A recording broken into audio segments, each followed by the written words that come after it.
जय बजरंगबली। जय श्री हनुमान जी की जय। मनोजमं मारुतितुल्य वेगं जितेन्द्रियं बुद्धिमतां वरिष्ठं वातात्मजं वानरयूथमुख्यं श्रीरामदूतं शरणं प्रपद्ये। जय श्री हनुमान जी की जय। भक्तों, मैं कौशल चंद उपाध्याय श्री हनुमान जी के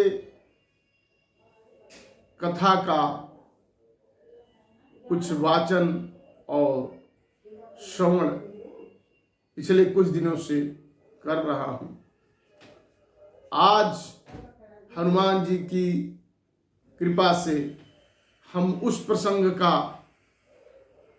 श्रवण करेंगे जो भगवान राम की सेवा में हनुमान जी निरंतर लगे रहते हैं और उस सेवा में हमारा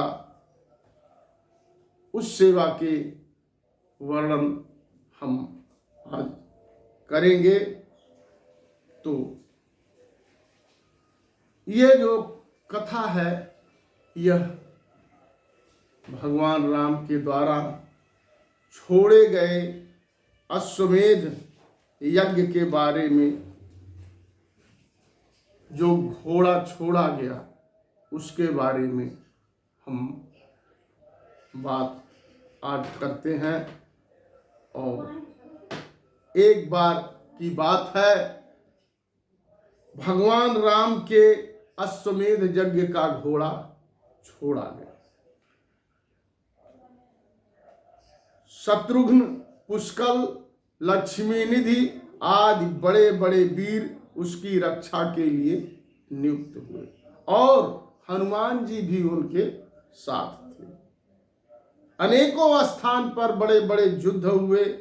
हनुमान जी ने उसमें बड़ी तत्परता दिखाई, निपुणता दिखाई और बड़ी वीरता से युद्ध किया। पद्म पुराण में इस बात का उल्लेख बड़ी ही विस्तृत रूप से मिलता है, परंतु यहाँ पे कुछ घटनाओं का एक संक्षिप्त रूप दिग्दर्शन मात्र है। चंक्रांका नगरी के राजा सुबाहु से युद्ध हो रहा था। बहुत से वीर उसमें मारे गए, अनेकों घायल हुए और अंतिम युद्ध सुबाहु और हनुमान से हो रहा।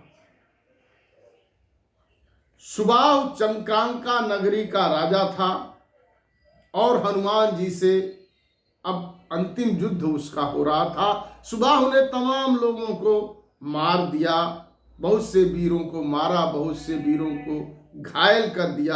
अंतिम युद्ध सुबाहु और हनुमान का हो रहा था। हनुमान की एक लत सुबाहु की छाती पर लगी और वो बेहोश हो गया। कौन? सुबाहु। हनुमान जी की एक लात, हनुमान जी का एक लात सुबाहु की छाती पर पड़ा और वो बेहोश हो गया। फिर मूर्छा में सुबाहु ने देखा कि मैं अयोध्या में हूं।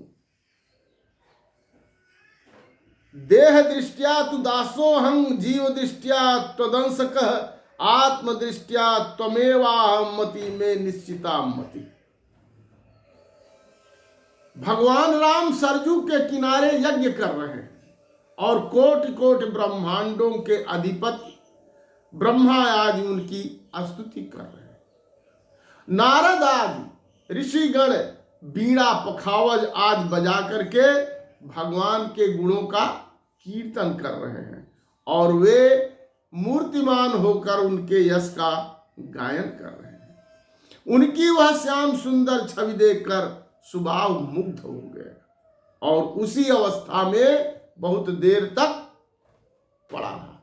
जब मूर्छा में ही उसने देखा कि हम अयोध्या में हैं, जब हनुमान जी एक लात उसके छाती पर मारे, सुबाहु के सिर्फ एक लात मारे थे और वो बेहोश हो गया और मूर्छा की स्थिति में, बेहोशी की स्थिति में ही सुबाहु ने देखा कि मैं कहाँ हूं, अयोध्या में हूं, और अयोध्या में वो भगवान राम के इस तरह से दर्शन कर रहा है मूर्छा की स्थिति में ही कि मैं सरजू के किनारे हूं, कोटि कोटि ब्रह्मांड के अधिपति ब्रह्मा आदि उनकी स्तुति कर रहे हैं, नारद आदि बीड़ा और पखावज बजा रहे हैं, और वह मूर्तिमान होकर के भगवान के यश का गायन कर रहा है। ऐसी श्याम सुंदर की छवि देखकर उसी मूर्छा के स्थिति में सुबाहु मुग्ध होकर के बहुत देर तक उसी अवस्था में पड़ा रहा। जब उनकी मूर्छा टूटी तब उसका अज्ञान नष्ट हो चुका।